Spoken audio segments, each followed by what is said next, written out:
Bom, Mel, boas-vindas a todos que estão família do Mateus em peso aí. Sejam muito bem-vindas, alegria ter vocês aí com a gente. Nós estamos no finalzinho do Sermão do Monte, né? Faltam duas ministrações para nós encerrarmos essa série, que estamos quase o ano inteiro nela. Mas hoje eu queria interromper rapidamente essa série de mensagens para nós pensarmos um outro ponto aqui das palavras de Jesus, e para isso eu queria pedir você que trouxe Bíblia para abrir aí no livro de João, ou que está com ela no seu celular, e no livro de João, Evangelho de João, capítulo 4, dos versos 29 ao 37. Nós vamos ler juntos.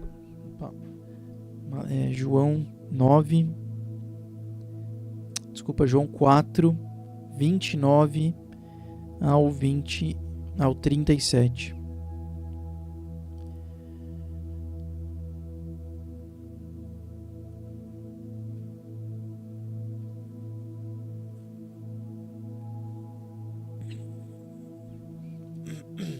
Na verdade, vamos ler do versículo 27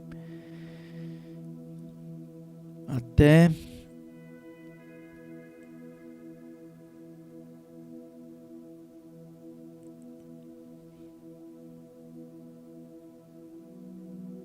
o 34. Então vamos lá. Naquele momento, vou ler na NVT, tá? Naquele momento, seus discípulos voltaram. Ficaram surpresos de encontrá-lo falando com uma mulher.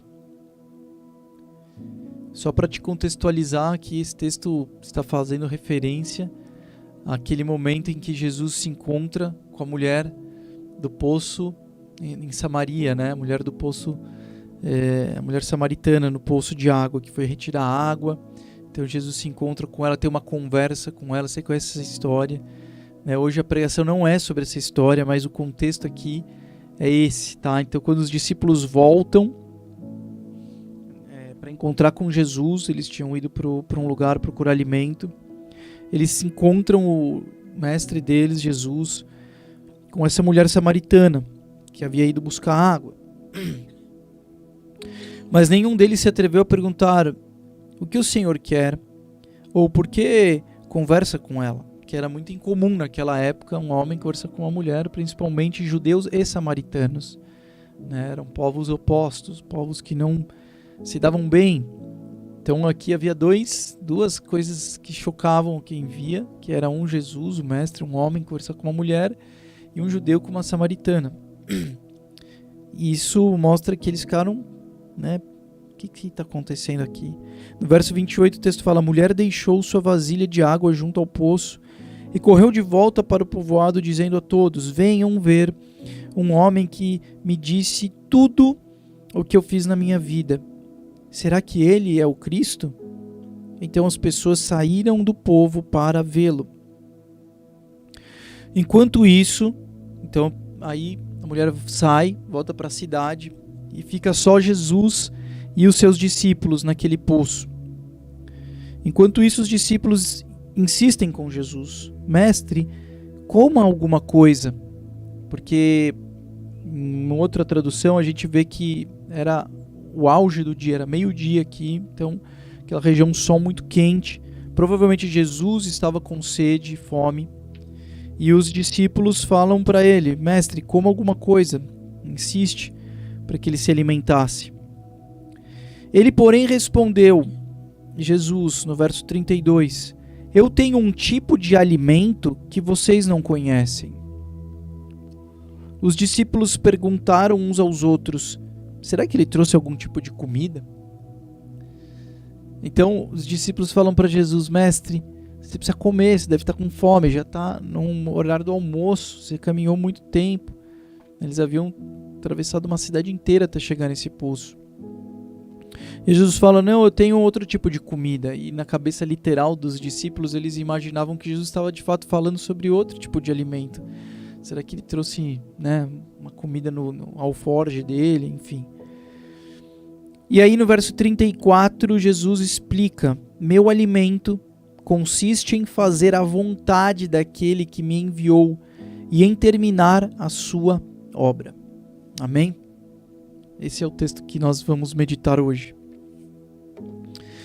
Esse texto, eu acredito que tem muito a ver com cada um de nós, da mesma maneira que teve muito a ver também com aquela mulher que foi buscar água no poço, e principalmente no auge da mensagem com os discípulos, que fala muito da nossa natureza, né? Da nossa humanidade. Porque aqui a gente tem duas referências muito interessantes de uma característica que habita muito claramente dentro de nós, que é da literalidade. E a literalidade fala da nossa humanidade. Nós temos dificuldades, obviamente, porque nós somos humanos, de entender as profundezas de Deus.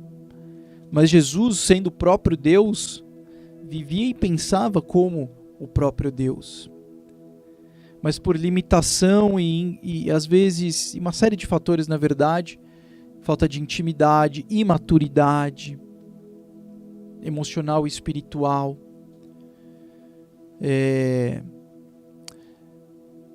por sermos muitas vezes mimados, nós temos a limitação de enxergarmos como Deus enxerga e pensarmos como Deus pensa.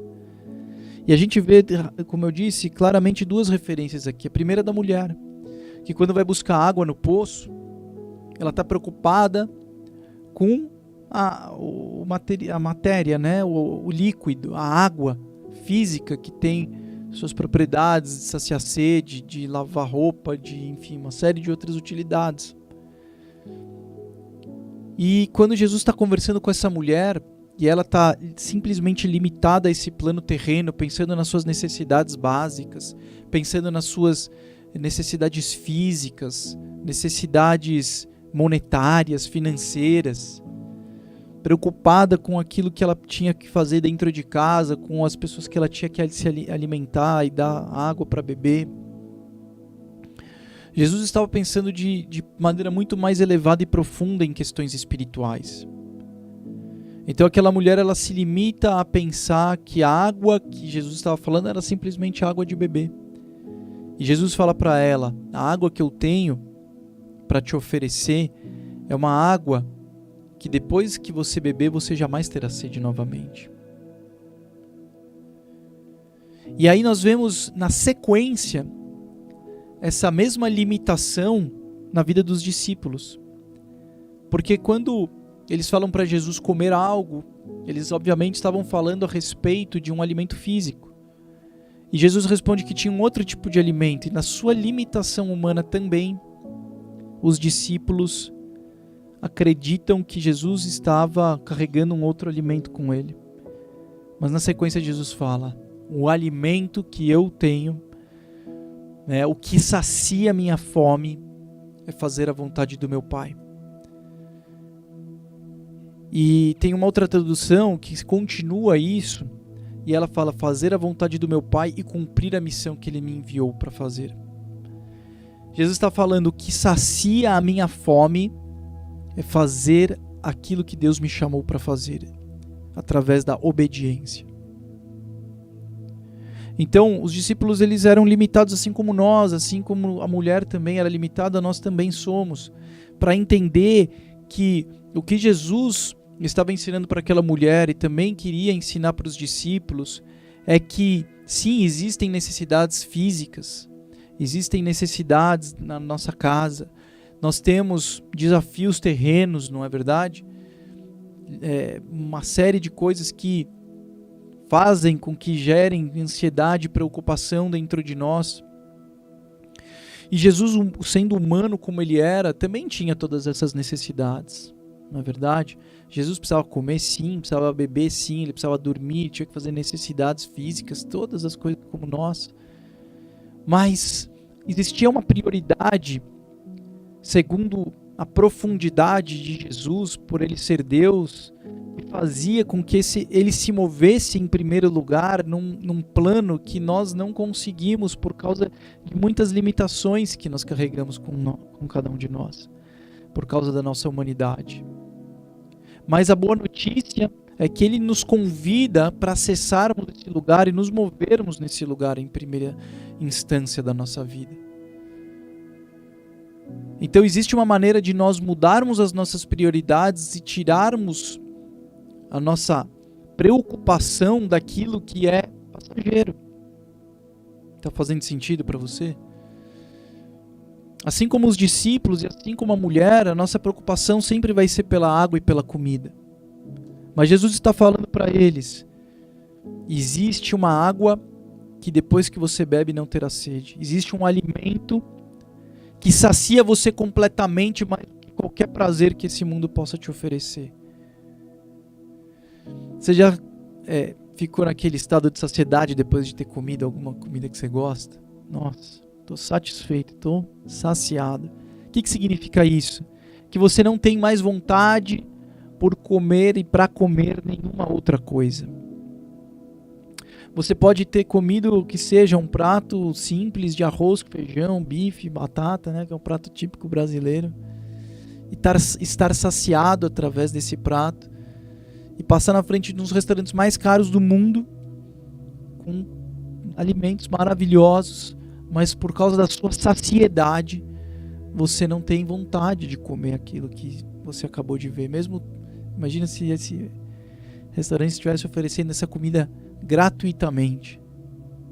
Por causa da sua saciedade, você estaria sem vontade de comer aquilo que esse restaurante estaria te oferecendo. Por mais caro que fosse, melhor que fosse os ingredientes desse restaurante. Jesus está falando que aquilo que o sacia, aquilo que mata a sua fome, é obedecer a Deus e fazer a sua vontade. E ele está ensinando para os discípulos que o que eles precisavam, antes de se preocuparem com o alimento, antes de se preocuparem com as preocupações da vida, era buscar fazer a vontade de Deus, obedecer a Deus e fazer a sua vontade. É o que iria preencher o coração daqueles homens, assim como é aquilo que Deus está nos falando nessa manhã. O que você precisa é simplesmente me obedecer e fazer a minha vontade. Porque uma vez que você faz a minha vontade e obedece aquilo que eu estabeleci para a sua vida, você estará satisfeito completamente. Mesmo com dificuldades financeiras, mesmo com problemas dentro da sua casa, mesmo com uma série de desafios ao longo da sua vida, se você me obedecer e fazer a minha vontade, você estará satisfeito. E nada vai ter o poder de te seduzir ao ponto de você querer aquilo que o mundo tem para te oferecer. A gente, quando olha para Mateus capítulo 4, né, encontra aquela história quando Jesus vai para o deserto, se retirar durante 40 dias para buscar Deus e se preparar para o seu ministério. Ele estava buscando mais o que? Intimidade com Deus. Buscando mais intimidade para entender aquilo que Deus estava chamando ele para fazer. Eram 40 dias de entender o que Deus gostaria que ele fizesse, como, aonde, como, em que momento, com que pessoa, em que lugar, com qual tom de voz, nos lugares que ele não deveria ir, nos lugares em que ele deveria ir. 40 dias buscando essa intimidade e essa direção, porque aquilo que sacia a vida do homem, aquilo que preencheria a vida de Jesus, era obedecer exatamente à vontade de Deus. E aí, de repente, no final desse processo aparece quem? Satanás, com 3 ofertas. E ele, obviamente, conhece o coração do homem melhor do que ninguém, as 3 ofertas mais tentadoras para tentar seduzir a natureza humana. Porque era a natureza que Jesus, a condição que Jesus estava era essa. Então ele oferece dinheiro, poder. Ele oferece para Jesus o aumento do ego, da arrogância, para que ele se sentisse poderoso. Ele tenta Jesus nas 3 esferas mais sensíveis da natureza humana. Inclusive, são essas 3 áreas que hoje muitas pessoas se matam para alcançar, sem perceber que elas estão perdendo a sua alma através disso, né? As Escrituras dizem que adianta o homem ganhar o mundo inteiro, mas perder a sua alma. Mas a intimidade que Jesus tinha com Deus e a consciência daquilo que Deus havia o chamado para fazer o tornou satisfeito ao ponto dele não ter o menor interesse em abraçar e aceitar as ofertas do diabo. Você quer saber a melhor maneira de você conseguir resistir às tentações desse mundo? Esteja satisfeito com Deus. Esteja satisfeito com Deus. Porque nada vai ter o poder de te tirar do caminho dele, se você estiver satisfeito com o Senhor. Amém? Está fazendo sentido isso para você? Então, amém. Então, vamos avançar um pouco. Hoje eu estou meio old school aqui, faz tempo que eu não trago meus papeizinhos. A palavra de Deus diz em Deuteronômio capítulo 8, verso 3. Deus humilhou o seu povo, permitiu que o seu próprio povo passasse por fome.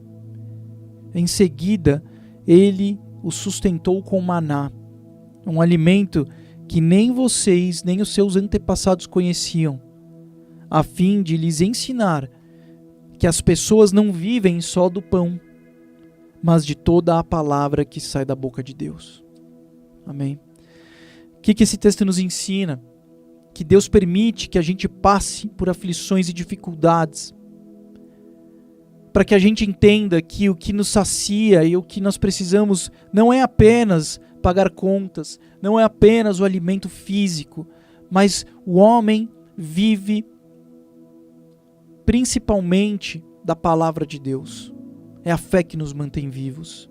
É a fé que nos mantém vivos, irmãos, no sentido não apenas de existirmos, amém? Mas vivos no sentido de carregarmos o Espírito de Deus com cada um de nós. Isso é estar vivo, é ter o Espírito de Deus em nós. Não vive aquele que está gastando dinheiro, esbanjando por prazeres nesse mundo, viajando o mundo inteiro, comendo do bom e do melhor, se divertindo com os manjares desse mundo. Isso não é viver. Viver é carregar o Espírito de Deus. O Espírito de Deus é o que faz o homem viver. Sem o Espírito de Deus, o homem está morto e vai voltar para o pó da onde ele veio em poucos anos. Agora, vive aquele que não apenas se preocupa com o pão, mas aquele que vive da palavra que sai da boca de Deus. Amém? E como é que nós chegamos nessa condição algumas vezes, passando por dificuldades impostas pelo próprio Deus. Por isso que eu orei no início da palavra, agradecendo a Deus pela porta aberta e pela porta fechada, pela escassez e pela abundância. Mas a escassez, ela tem muito mais nos ensinado que a abundância. Porque na escassez nós descobrimos que o que nos faz viver é a palavra. Você já passou por muita dificuldade? Quando nada mais te restou a não ser dobrar os teus joelhos e se debruçar na palavra, e de repente você descobre que tudo que você precisava estava ali? Às vezes Deus permite que isso aconteça com a gente. Às vezes Deus permite que a gente entenda que o pão que nos sacia fisicamente, ele simplesmente é um amontoado de ingredientes naturais. Mas o que vai nos saciar completamente é a palavra que sai da boca de Deus. Amém? Assim como aquela mulher se preocupava com a água, e Jesus disse para ela, essa água que você está bebendo no calor que faz aqui em Samaria, daqui a pouco você vai ter sede novamente, você vai precisar voltar para o poço para beber. Mas a água que eu tenho para dar para você é uma água que vai jorrar pelo resto da vida. É uma água que depois que você beber, você jamais terá sede novamente. Jesus explica para aquela mulher e está nos ensinando hoje que a maneira de nós estarmos saciados, a melhor maneira de nós matarmos a sede que nós temos é através da obediência a Deus. Amém, irmãos?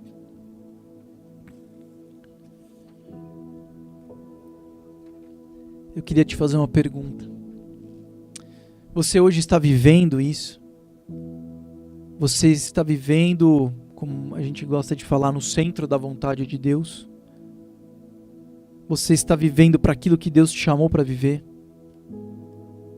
Você está vivendo segundo o propósito que Deus estabeleceu desde o seu nascimento, desde o ventre da sua mãe? Essa é uma pergunta que nós precisamos fazer de maneira urgente. Porque os dias se passam rápido, os anos estão voando, e talvez nós possamos estar gastando a nossa vida naquilo que Deus não nos chamou para viver. E o perigo disso é nós tentarmos preencher esse vazio, ou matarmos essa fome, ou saciarmos essa sede, através daquilo que o mundo tem para nós. E o grande perigo disso é que funciona temporariamente. Quando você bebe da água do mundo, quando você come da comida do mundo, você está temporariamente saciando a sua fome, matando a sua sede. Só que depois que a sede volta, a fome volta, a gente vai procurar de novo aquilo que o mundo tem para matar a nossa fome, saciar a nossa sede. E muitos vivem essa vida até morrer. Hoje eu queria te fazer essa pergunta e fazer você refletir. Se você não tivesse mais nada do que você tem hoje, nada, se você ficasse completamente sozinho, sem dinheiro, como é que seria a tua vida? Eu quero te fazer pensar no sentido do que sobraria para você. Será que, claro, seria muito difícil, mas mesmo diante de toda essa dificuldade, você ainda conseguiria se regozijar em Deus? Você conseguiria orar como Abacuque orou certa vez, ainda que a figueira não floresça, nem haja fruto nas vides, não haja vaca no curral, mesmo que mais nada aconteça, todavia eu me alegrarei e exultarei o Deus da minha salvação. Será que a gente conseguiria fazer essa oração? Ou será que o que tem nos justificado seja aquilo que nós temos? A água e a comida que nós temos. E claro, eu não estou apenas falando de água e de comida, mas estou falando de tudo que nós temos que podem ser essa água e essa comida. Pessoas, dinheiro, acessos, lugares, prazeres, roupas, carro, tudo. Será que nós estamos vivendo para aquilo que realmente Deus nos chamou para viver? Que adianta nós ganharmos o mundo inteiro, mas perdermos a nossa alma? O que adianta o sucesso, o dinheiro, os prazeres desse mundo, se nós não estaremos vivendo para Deus? Se o Espírito dele não estiver em nós, se nós não estivermos cumprindo o seu chamado para as nossas vidas, seguindo o seu propósito. Então eu desafio você a orar nesse sentido. Eu desafio você, meu irmão, minha irmã, a buscar a Deus nesse sentido e orar para que Ele te coloque novamente. Se por algum acaso você tenha saído do caminho dele, do propósito de vida que Ele te chamou para viver, eu te desafio a orar para que Ele te coloque novamente nesse caminho, mesmo que você precise passar por dificuldades, porque depois eu prometo para você que você vai ser a pessoa mais satisfeita do mundo. Não tenha medo da escassez, da pobreza, porque a Bíblia diz que Deus nunca permitiu que o justo mendigasse o pão. Não foram poucas vezes que Jesus falou que Ele cuida daqueles que se lançam nesse caminho de obediência. Ele nunca vai deixar a satisfação pessoal, o pão, tudo que nós precisamos para aqueles que cumprem a sua vontade. Só que isso é para gente grande. É fácil nós fazermos a obra de Deus do nosso jeito. Amém? É fácil a gente fazer aquilo que nós achamos que seja o certo a ser feito. Mas paralelo a isso, fazendo tudo aquilo que a gente também acha que é bom para nós. Difícil é abrir mão de tudo e entender o que Deus nos chamou para fazer. Estar disposto a mergulhar nisso de cabeça. Quando a gente faz isso, a gente encontra desconforto, mas no final nós encontramos satisfação. E só vai ser 100% satisfeito aquele que tiver coragem de se desafiar e se lançar nesse sentido. Salmo 40, verso 8 diz, o salmista diz: eu tenho prazer em fazer a tua vontade, meu Deus, pois a sua lei está no meu coração. Satisfação em fazer a obra é a vontade de Deus. Prazer em Deus. João 5,30: não posso fazer coisa alguma por minha conta própria, por minha própria vontade. Julgo conforme aquilo que Deus me diz. Logo, meu julgamento é justo, pois não faço a minha própria vontade, mas a vontade do meu Pai que me enviou. Olha a consciência que Jesus tinha, de entender que se ele fizesse a vontade de Deus e não a vontade dele própria, ele seria satisfeito. Ao passo que se ele tentasse sempre ser feliz, sempre fazer a sua própria vontade, sempre procurar satisfazer os seus prazeres, os seus desejos, ele se tornaria insatisfeito e infeliz. E essa é a condição humana da grande maioria das pessoas nesse mundo. Agora, como psicólogo, eu tenho visto como as pessoas estão vazias e sem vida e sem propósito por quererem sempre serem felizes de acordo com a sua própria vontade. O homem só será satisfeito completamente quando parar de tentar ser feliz. Vou repetir isso. O homem só será 100% feliz, 100% satisfeito quando parar de tentar ser feliz e satisfeito e procurar fazer a vontade de Deus. E para terminar, eu queria ler João 6, 38 a 39.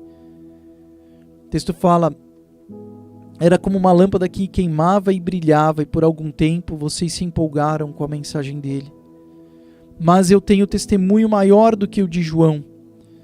As obras que realizo, o Pai me deu para concluir. A gente precisa entender que Deus tem uma obra para cada um de nós. E essa obra, essa vontade de Deus para cada um das nossas vidas que é diferente, é aquilo que vai nos trazer satisfação de estarmos vivos. E eu posso te garantir que Deus tem algo para você. Deus te chamou para fazer uma coisa exclusiva. Deus tem algo único na tua vida. Eu quero que você ore essa semana por isso, para que Ele te mostre, para que Ele te revele isso, e não tenha medo de abraçar esse ministério, esse chamado, a vontade de Deus. Amém, irmãos?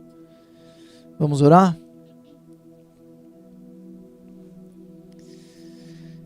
Jesus, obrigado, Senhor, pela Tua vontade para cada uma das nossas vidas.